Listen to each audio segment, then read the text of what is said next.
Hello friends, இன்றைக்கு இந்த வீடியோவில் நம்ம உலகின் மர்மமான சில இடங்களை பற்றி பார்க்க போகிறோம். இந்த உலகம் ஆச்சரியங்களாலும் மர்மங்களாலும் நிறைந்தது.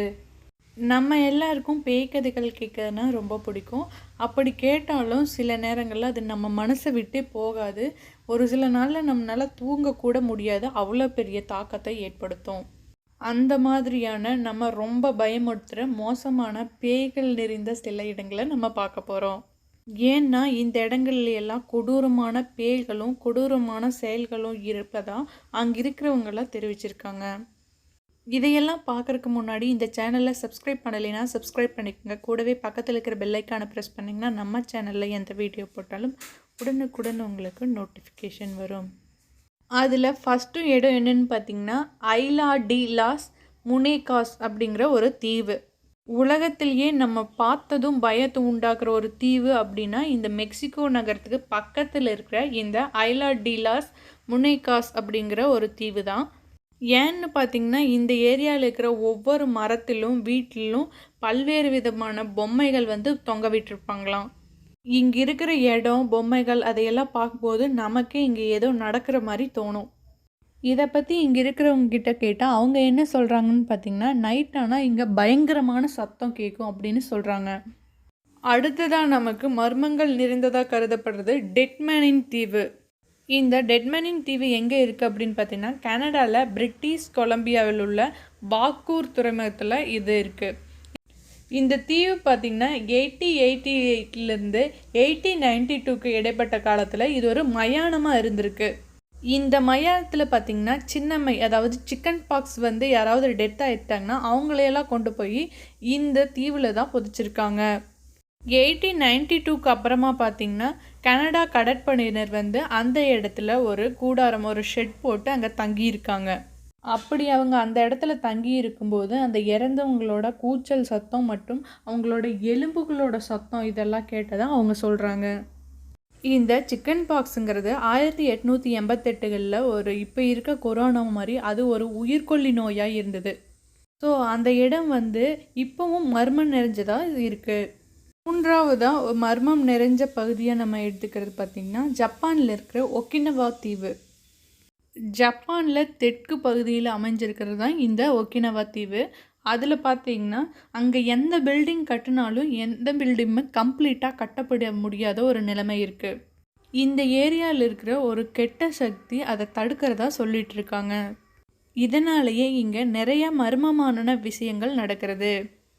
அதில் ஒன்று என்னன்னு பார்த்திங்கன்னா ஒரு நாள் அந்த கிளாஸ் ரூமில் ஒரு டீச்சர் கிளாஸ் எடுத்துகிட்டு இருக்கும்போது ஒரு பையன் அவங்ககிட்ட இருந்த பொம்மையை வெளியில் தூக்கி வீசினானா.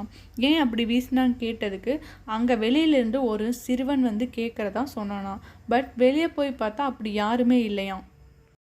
நாலாவதாக நம்ம பார்க்க போகிறது எதுன்னு பார்த்திங்கன்னா அல்காட்ராஸ் தீவு.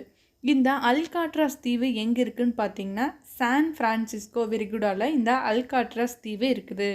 இந்த தீவில் பார்த்திங்கன்னா வெரி ஃபேமஸான அல்காட்ராஸ் ஜெயில் ஒன்று இருக்குது. இங்கே இருக்கிற ஜெயிலில் பார்த்திங்கன்னா அந்த ஜெயிலோட கதவுகளெல்லாம் தானாக ஓப்பன் பண்ணுமாவும் தானாக க்ளோஸ் ஆகிடுமாமா. அப்படி இருக்கும்போது அங்கே இருக்கிற ஒரு மனுஷன், அதாவது ஒளிரும் கண்ணெல்லாம் பார்த்திங்கன்னா ரொம்ப பிரைட்டாக இருக்குமாமா. அந்த மனுஷன் அங்கே வர்றையெல்லாம் பார்த்து கழுத்தை நெரிச்சு கொள்கிற மாதிரி இருக்குதாம். அடுத்ததாக நம்ம பார்க்க போகிறது ஒயிட் தீவு. இந்த ஒயிட் தீவு எங்கே அமைந்திருக்குன்னு பார்த்திங்கன்னா இங்கிலாந்தோட தெற்கு கடற்கரையில் அமைஞ்சிருக்கு. இந்த தீவு பார்த்திங்கன்னா உலகிலேயே அமானுஷ்யம் நிறைந்த ஒரு இடமாக கருதப்படுறாங்க. அமானுஷ்யம் அப்படின்னா என்னன்னு பார்த்திங்கன்னா பேய்கள், ஆவி நடமாட்டம், அதாவது கண்ணுக்கு தெரியாத உருவங்கள் இருக்கிறது தான் அமானுஷ்யம்னு சொல்லுவாங்க. இந்த பகுதியில் இருக்கிற நூற்றுக்கணக்கான ஹோட்டல்கள், மால்கள், மருத்துவமனைகள், அலுவலகங்கள் என எல்லா இடத்துலையும் பார்த்திங்கன்னா 100க்கும் மேற்பட்ட ஆவிகள் இருக்கிறதா சொல்கிறாங்க. இந்த இடத்துக்கு போனாலே நமக்கு எப்படி ஒரு ஃபீல் இருக்குன்னு பார்த்திங்கன்னா நமக்கு பின்னாடியே பின்தொடர்ந்து ஒருத்தர் வர்ற மாதிரியே நம்மளை ஃபாலோ பண்ணுற மாதிரியே ஒரு ஃபீல் இருக்குன்னு சொல்கிறாங்க. அடுத்து நம்ம பார்க்குற மர்மமான பிளேஸ் எதுன்னு பார்த்திங்கன்னா காரெஜிடார் தீவு அப்படின்னு ஒரு தீவு. இது எங்கே இருக்குதுன்னு பார்த்திங்கன்னா பிலிப்பைன்ஸில் இருக்கிற மணிலா விரிகுடாவில் இருக்குது. இந்த தீவு எங்கே இருக்குதுன்னு பார்த்திங்கன்னா பிலிப்பைன்ஸில் இருக்கிற மணிலா விரிகுடா அப்படிங்கிற இடத்துல இருக்குது. இந்த தீவை 2ஆம் உலகப் போர் நடக்கும்போது அமெரிக்கா கைப்பற்றிட்டாங்களாமா. அப்படி கைப்பற்றும் போது அங்கிருந்த மக்கள் என்ன நினச்சாங்களா, இவங்க கிட்ட சிறைப்பட்டு இருக்கிறத விட நம்ம தற்கொலை பண்ணிக்கிறதே பெட்டர்ன்னு சொல்லி அட் அ டைமில் 3000 பேர் வந்து அங்கே தற்கொலை பண்ணிட்டாங்களாமா. ஸோ இந்த மணிட்டா சுரங்கத்திலையும் ஆவிகள் நடமாட்டம் இருப்பா சொல்கிறாங்க. அடுத்து இருக்கக்கூடிய ஒரு கொடூரமான பிளேஸ் எதுன்னு பார்த்திங்கன்னா நோபார்க் தீவு. இந்த நோபார்க் தீவு எங்கே இருக்குன்னு பார்த்திங்கன்னா பசிபிக் பெருங்கடல் மற்றும் ஆஸ்திரேலியாவோட அவுட்டரில் இருக்குது. இந்த இடத்த ஹெல் ஆஃப் த எர்த் அப்படின்னு சொல்லுவாங்களாம். ஏன்னா இங்கே இருக்கிற கைதிகளுக்கு வலி மிகுந்த கொடுமை, பயங்கரமாக அடிக்கிறது, பயங்கரமாக அவங்கள கொடுமைப்படுத்துறது, கற்பழிப்பு மற்றும் கொலை அதெல்லாம் பண்ணுவாங்களாம். இது மட்டும் இல்லாமல் இன்னொரு கொடுமையான விஷயம் என்னென்னா, இந்த கைதிகளை நிர்வாணமாக நிற்க வச்சு பட்டினியோடு இறக்க விடுவாங்களாம். இந்த மாதிரியான இடம்லாம் கண்டிப்பாக நிச்சயமாக ஆவிகள் நடமாட்டத்தை விட கொடுமையான இடம்தான். இன்றைக்கு இந்த வீடியோவில் நம்ம உலகத்திலேயே மர்மமான ஆவிகள் நிறைந்த மற்றும் கொடூரமான இடங்களை பற்றி பார்த்தோம். இந்த வீடியோ உங்களுக்கு பிடிச்சிருந்தா லைக் பண்ணுங்கள், ஷேர் பண்ணுங்கள். டவுட்ஸ் இருந்தால் கமெண்ட் பாக்ஸில் கமெண்ட் பண்ணுங்கள். தேங்க்ஸ் ஃபார் வாட்சிங்.